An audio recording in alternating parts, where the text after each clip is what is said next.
Tenali double horse మినపగుళ్ళు స్వచ్ఛమైన నెయ్యి మరియు బెల్లంతో తయారైన TDH రిషిక సున్నుండలు.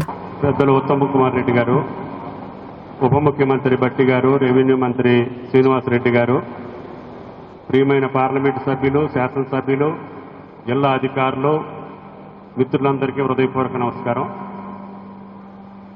ఇది 97-98లో దుమ్మగూడెం ప్రాజెక్టుగా దీన్ని నామకరణం చేసి కార్యక్రమం తీసుకున్నాం. తర్వాత వచ్చినటువంటి రాజశేఖర రెడ్డి గారి ప్రభుత్వంలో దుమ్మగూడెం ప్రాజెక్టుని ఇందిరాసాగర్గా, రాజీవ్ సాగర్గా రెండు నామకరణాలు చేసి ఆయన గారు శాంక్షన్ ఇచ్చి దానికి కావలసినటువంటి కార్యక్రమాలు ఆ ప్రభుత్వంలో మొదలైనవి. దానికి కావలసినటువంటి మోటార్లు, పైపులు దిగుమతి చేసుకున్నారు.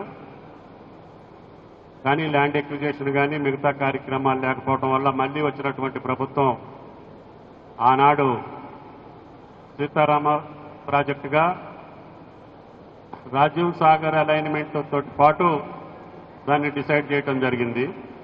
రోళ్లపాడుని బ్యాలెన్స్ రిజర్వాయర్ చేసి రాజీవ్ సాగర్ అలైన్మెంట్లోనే వైల్డ్ లైఫ్ని తప్పించి అక్కడ తీసుకొచ్చి రోళ్లపాడు లిఫ్ట్ చేసి అక్కడ నుంచి బయ్యారం పెద్ద చెరువుకి లిఫ్ట్ చేసి పెద్ద మొత్తంలో గిరిజన ప్రాంతం మొత్తానికి ఆయకట్టు వచ్చేటట్టుగా దీన్ని ఫైనల్ చేశాము.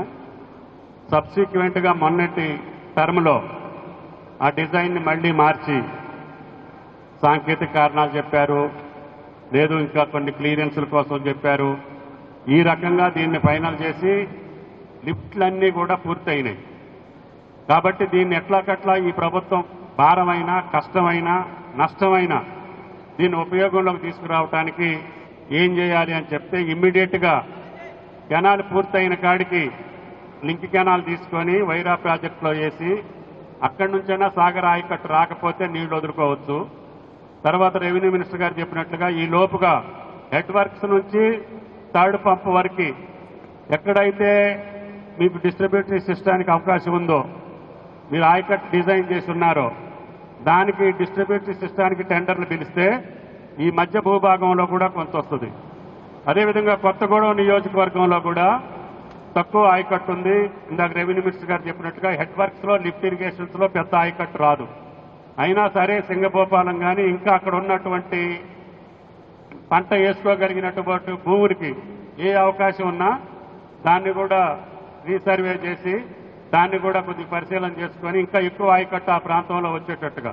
ఫారెస్ట్లో మనం ఆయకట్టు తీసుకోలేం, కానీ ఇంకా మిగిలినటువంటి ఇప్పుడు వరి పొలాలు ఉన్నాయి, చెరువులు ఉన్నటికి ఎక్కడికైతే తీసుకెళ్ళగలుగుతామో ఈ నీళ్ళని కొత్తగూడెం నియోజకవర్గంలో కూడా తీసుకెళ్ళాలి. దాని తర్వాత ఫైనాన్స్ మినిస్టర్ గారు చెప్పినటువంటి 2 టన్నెల్స్ని టార్గెట్ పెట్టుకొని జోలూరుపాడుకి ఇమ్మీడియట్గా మీరు డిసిషన్ తీసుకొని అడ్మినిస్ట్రేటివ్ శాంక్షన్ ఇవ్వాలి. అది 2 కిలోమీటర్ల టన్నెల్. అది అయిన తర్వాత 10 కిలోమీటర్ల ఫారెస్ట్ క్లియరెన్స్ ఉంది పాలేరుకి వెళ్ళాలంటే. పాలేరు 3rd టన్నెల్. సత్తుపల్లి ట్రంక్లో 1 టన్నెల్ ఉంది. ఇది సత్తుపల్లి ట్రంక్ 1 ఇయర్లో పూర్తి చేయొచ్చు అని చెప్పారు నాకు. దానికి ల్యాండ్ ఎక్విజిషన్ కొద్దిగా అమౌంట్ ఉంది. ఆ అమౌంట్ ఇస్తే సత్తుపల్లిలో ఎక్కువ ఆయకట్టు వస్తుంది. రెడ్డి గారు 1,00,000 పైన వస్తుంది. 1,50,000 ఆ కొద్ది అమౌంట్కే వస్తుంది. ఆ టన్నెల్ పని జరుగుతుంది.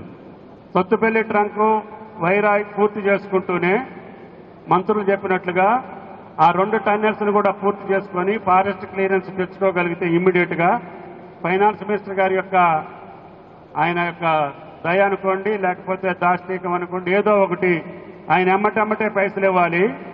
రెవెన్యూ మినిస్టర్ గారు ల్యాండ్ ఎక్విజిషన్ చేపియాలి. ఉత్తమ్ కుమార్ రెడ్డి గారు ఎగ్జిక్యూటివ్ చేయాలి. ఈ 3 జరిగితే నీళ్లు వస్తాయి. కాబట్టి దయచేసి ముగ్గురు వచ్చారు కాబట్టి తప్పకుండా ఈ ప్రాజెక్టుని ఎంత వీలైతే అంత, నా కోరిక గోదావరి జలాలు ఖమ్మంలో 10 లక్షల ఎకరాలకు రావాలని.